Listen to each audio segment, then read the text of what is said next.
దేశ ప్రజలకు కేంద్రం గుడ్ న్యూస్ చెప్పనున్నట్టు తెలుస్తోంది. జీఎస్టీలో విస్తృతమైన మార్పులకు మోదీ సర్కార్ ప్లాన్ చేస్తున్నట్టుగా సమాచారం.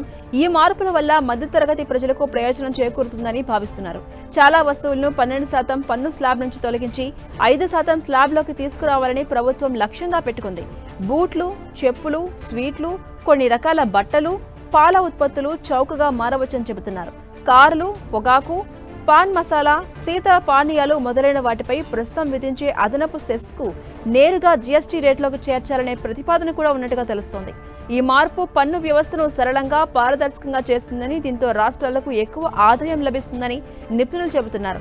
అయితే ఈ మార్పుకు అన్ని రాష్ట్రాల సమ్మతి అవసరం. ఎందుకంటే ఇది కొన్ని రాష్ట్రాల పన్ను ఆదాయాన్ని తగ్గించవచ్చు. జూలై 3వ వారంలో లేదా వర్షాకాల సమావేశం తర్వాత జీఎస్టీ కౌన్సిల్ సమావేశం ఉండబోతోంది. ఈ సమావేశంలో ఈ ప్రతిపాదనపై చర్చించబోతున్నారు. ప్రస్తుతం పాల ఉత్పత్తులు, జున్ను, పాల పానీయాలు, స్వీట్లు, బూట్లు, కొన్ని బట్టలు, ఇటుకలు, క్లీన్ ఎనర్జీ పరికరాలు, అలాగే కొన్ని చేపల ఉత్పత్తుల వంటి అనేక ముఖ్యమైన వస్తువులను 12% పన్ను స్లాబ్లో చేర్చారు. వీటి వల్ల సామాన్యులపై అధికమైన భారం పడుతుంది.